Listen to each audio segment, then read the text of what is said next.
sites that are selling sex not shut down because a new one pops up every day. There's so many. It's just, we don't have enough law enforcement to stop it right now. But we have shut down quite a few. I don't know if you guys heard of Backpage.org. That was a online known as kind of like a Craigslist that was known for selling sexual acts, and the owners said it was freedom of speech and they couldn't stop people from posting whatever they wanted to on there. And that finally did get shut down, but it takes a lot to shut them down. And so another thing that some law enforcement have kind of identified to me as well, like if they shut down all of these sites, new ones are going to be popping up, and so then the police officers have to find these new ones as well so that they can pose to be underage youth to help create stings to bring them down. So it's not that they're encouraging these sites or want to keep them up, but there's just so many, they just can't handle the workload right now. And it is a very, very tough job to do because these officers have to look at these videos and images all day long, and it is deep and it is hard, and most officers can't stay in this line of work very long for that reason. It just takes such a toll on them physically, emotionally, and spiritually. But it's a fantastic question, and I don't have a better answer. I wish we could just pardon the internet. Yes? How did you get into it, and how did it affect your life? Great question. How did I get into it, and how did it affect my life? So I actually had somebody come to our church at Switch, and it was like a 5-minute plug, and so like that was my first like planting the seed of trafficking is not Taken. It's not the movie Taken, and I'm like, nah, it can't be really that bad. Or we just moved from Indiana, so I was like, well, maybe we should just go back to Indiana, because we didn't know about it back there.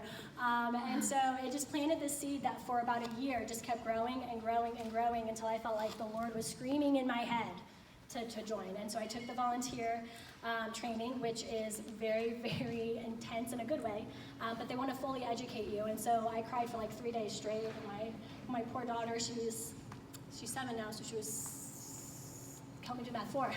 She was 4 at the time. She's like, Mommy, what's wrong? Why are you so sad? And I'm like, I'm a horrible cry face. Like my whole face gets red, my ears get red, you know, my eyes are swollen. Like they come into the house from school and I'm like, I'm not crying anymore. And then she's like, what's wrong? I'm like, nothing.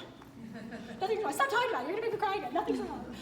And so it has affected my life, and my kids are now aware that bad things happen to people. They don't know what these bad things are, but they just know that bad things happen, and that Mommy works to help prevent bad things from happening to more people. And so the benefits to being involved with Switch and volunteering has really helped me as a parent, because I have I don't want to say a shady background, that sounds bad, but I had a vulnerable youth, and I had a parent who was sexually assaulted, and that kind of rubbed off on me as a child growing up in my home. And so I had a lot of fears about my children and sexual abuse and what that was going to look like for them in this world. So joining Switch has helped me identify what the real threats are, and we talk a lot with my kids about empowering. This is my body, you get to control who touches you.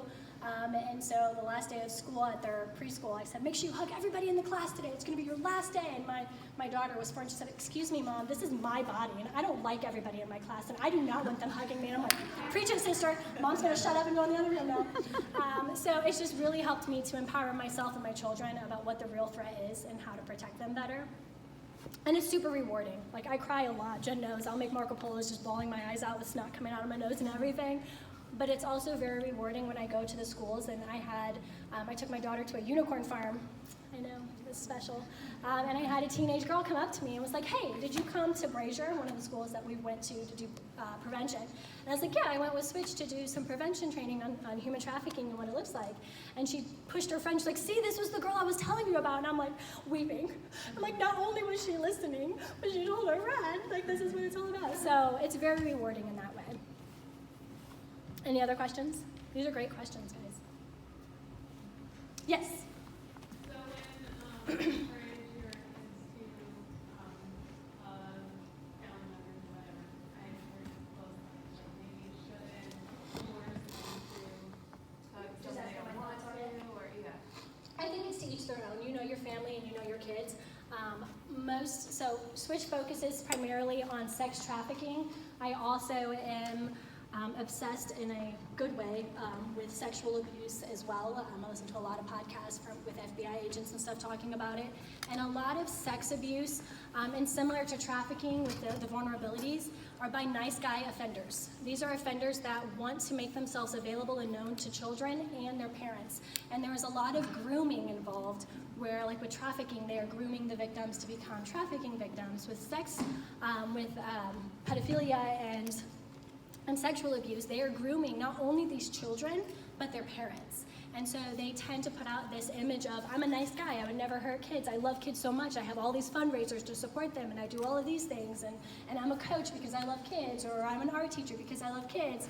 And so I tell my kids, we do a lot of, because they're younger, so we do a lot of role playing because that's the best way for them to learn, not just listening to me blab. But like, let's say we don't let our kids have sleepovers at other people's houses yet, but we've had some kids stay the night at ours.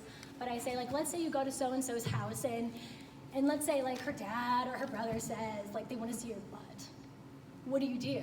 And so like we kind of keep it light, like that's silly and gross, like I don't get very deep in what it might be leading into, but like what do you do? And Alaska's like, well, that's my kids call it unappropriate. And so she's like, well, that's unappropriate. And I'm like, yeah, it is, so what do you do? And so like my oldest, Alaska's very quiet. I have no issues with my other two having people hear their voice, but her, she's very quiet, and so she's like, well, I'll tell them that, no. And I'm like, no, that's not what we say. What do we say? And she'll say, and I make her yell it, like, no, I don't like that. Or no, I don't want to do that, so that other adults will hear that. And then she immediately, again, like, so, okay, so you say that, great, high five, cool, you're doing the right thing, so then what do you do? And we open this communication between us and her that whatever weird things happen, trust this gut and this feeling in your belly that if something happens, you're like, I don't know if that's good or wrong. And it could be just hugging grandpa that we haven't seen for 4 years. But I want you to tell me that because that's a feeling you had, and I want to know these feelings so I can help you walk through them. So just opening that dialogue with your children at a very early age, and if your kids are older, it's never too late. But a lot of kids don't tell their parents for shame, fear of making their parents sad. That's the other hard thing when we talk about prevention for schools. We talk about the teachers, any parents that want to come to the meeting, and guidance counselors, principals. When children disclose to you, don't question them, number one, and don't show emotion, which is so hard as a parent because you want to scream and cry and get angry at what happened to them, but the children sees that as they just made you sad and angry at them because of them. And so keeping that distance, and we try to make it very clear to our kids that, and I remind them because I'm a hot mess, I'm like, mommy might cry, but that's okay, it's not crying at you, you know, like just opening that communication now. So it's just a case-by-case basis. We don't have any friends, well, we have a lot of friends now, but when we first moved here, we didn't have any friends or family. We didn't know anybody. And so when we go home to visit our family for the holidays, which happens once and twice a year, my kids don't really know our family very well. And so we can say, you can give them a high five, or you can blow them a kiss, or we blow hugs, we just go like this. There, I gave you a hug. And so like if they're comfortable doing that, that's fine. And if my family member gets offended, I tell them, don't worry about it, don't make such a big deal about it. And then afterwards I go up and talk to them about why. Because so many people were sexually assaulted by somebody in their family, and I know that's not you, but I just want my kids to know that it's okay to say that to other family members too. And so that way it's not making somebody feel like, oh, I think you're a sex offender, but people are. And so I just want my kids to know that this is their body and they can say what happens to it. Any other questions, guys? This is great. Sometimes I do these and like it's silence, just crickets, and I'm like, oh my gosh, I think I broke them. It's so deep and so heavy.